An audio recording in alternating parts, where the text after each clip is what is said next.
All right. This is the Geekery Update with Alan and Brian. You are Alan. And you're Brian.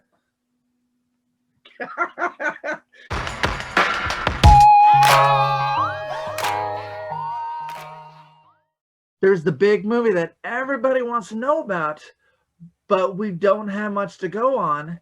Other than that, we are getting the same actor as Deadpool 3. Yes. Okay, so I have a question for you. All right. Because you know Marvel could do it. They've already proven their ability to make funny movies exists. They can make it funny. Here's my question. If they made it PG-13, right?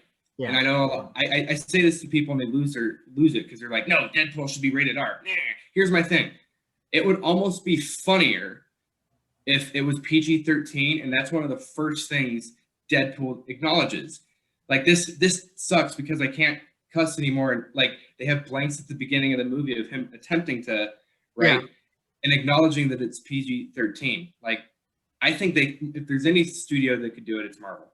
Well, and see, that's also another one of those things that go back from being confirmation to rumor to confirmation, is whether or not it's going to actually be rated R. You know, Disney has said before, Marvel has said before, we will not make anything past PG-13.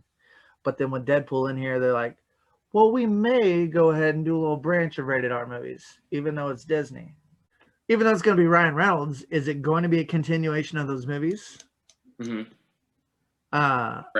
Are they going to explore the X-Force, what they did? We're going to do they did with Deadpool 2. They opened up the X-Force, and then when Fox was still in control of the movies, they were working on an X-Force movie, and that's what Deadpool 2 was about, was them building on that.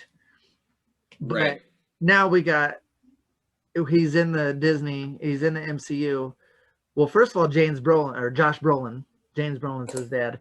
Josh Brolin played Thanos, and he also played Cable. I mean, which was also acknowledged by Deadpool in the second one. Oh yeah, doesn't he call him like? He says like Thanos. Hate breaks Thanos. Yep. But I mean, of course, you know, they're doing this whole thing with possibly doing this whole thing with alternate universes. They could be like, well, you know, maybe that's the doppelganger. I don't know. Right.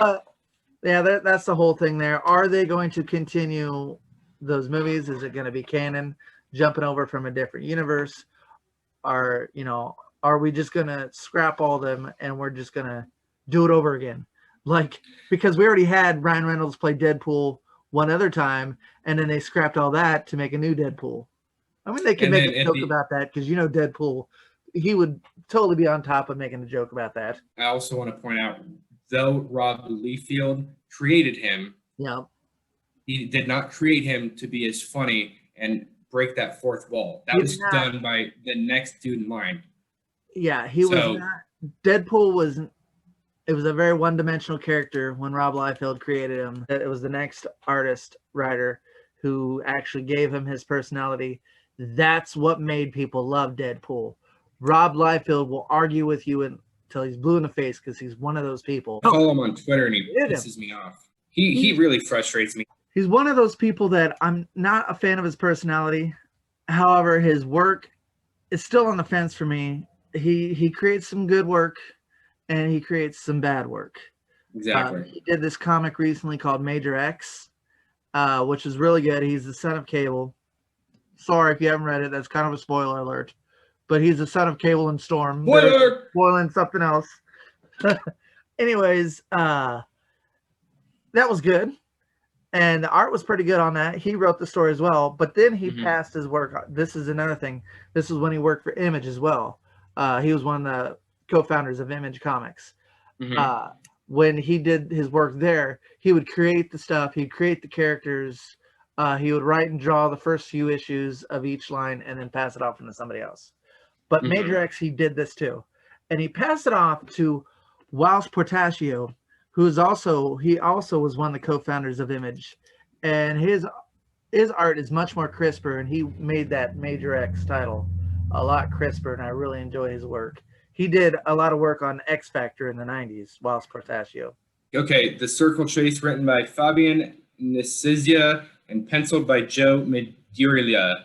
Sorry, again, I don't say names correctly. Yeah. Never have, so I apologize. I try. That's all I. That's Yeah, all that Fabian guy. He also, I think he was one of the guys that Rob Liefeld pushed his X-Force comics onto. After he Right. did the X-Force comics, and he pushed it off on that Fabian guy.